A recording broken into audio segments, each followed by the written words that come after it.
بصوا يا جماعه، القطط واقفين مستنيين الوجبه بتاعه الغداء. طبعا فاكرين ان هي لحوم يعني. للاسف اليوم اللي يعدي على القطط من غير لحوم يبقى يوم استغفر الله العظيم يعلم بالله ربنا. بصوا شكلهم عامل ازاي. فانا عملت لهم البديل تونه، فهشوف كده هياكلوا ولا لا. ماشي ان شاء الله ياكلوا باذن الله. عشان انا هعمل ايه، ما أنا نزلت ما لقيتش الراجل اللي انا بتعامل معاه للاسف ما جابش النهارده يعني.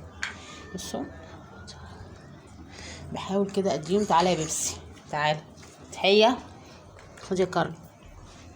بسم الله ما شاء الله يعني بيستجيبوا. تعالى يا بيبسي، تعالى خدي يا كوكي عشان مش هيبقى خد منك فتحيه. توحه تعالي، تعالي يا روحي، خدي يا قلبي، خدي كلي.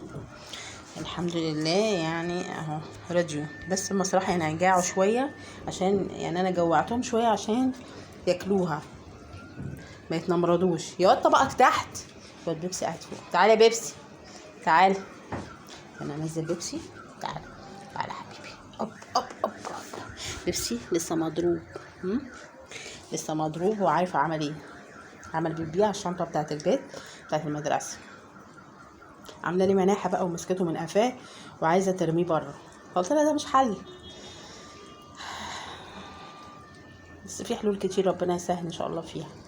فالحمد لله رب العالمين تقبلوا الوجبه. الحمد لله الحمد لله يا رب. بس يتقبلوها امتى بقى يا جماعه؟ لما نجوعهم شويه. يعني مثلا هم كانوا المفروض كانوا بعد العصر، لا دلوقتي المغرب قدم. انا كنت مفطراهم اول ما صحيت، يعني كنت مديهم دراي. كان في فينو بالمسق كده بالحليب، حاجات خفافه. فده اصلا ميعاد وجبتهم. هو صراحه ميعادها يعني قبل المغرب بشويه، بس دلوقتي المغرب لسه مقدم.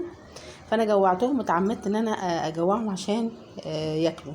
بس كوكي اكلتها خفيفه شويه، فاللي بيفيد منهم انا بلمه تاني وبقفل عليه وبحطه في التلاجة، بحيث ان شويه كده عشان ما يبصي الاكل بيبوظ طبعا.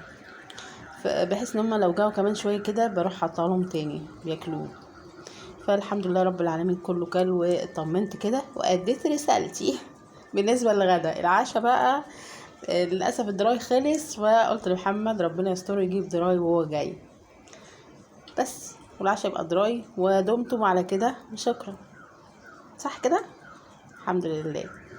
يلا اسيبكم يا جماعه بقى، انا والله لسه ما عملتش غدا. احنا بص المغرب قدن ولسه انا نفسي ما عملتش الغدا لان لسه النور جاي. كان النور قاطع ولسه جاي بقى له ساعتين. زي ما انتم شايفين كده يا دوبك يعني روقت المكان كده. بس يا كوكي، بس يا كوكي لو سمحتي. يا دوبك روقت الدنيا ولقيت النور جه. هروح بقى اولع الاكل واصلي، واشوفكم على خير ان شاء الله في فيديو قادم. السلام عليكم ورحمه الله وبركاته.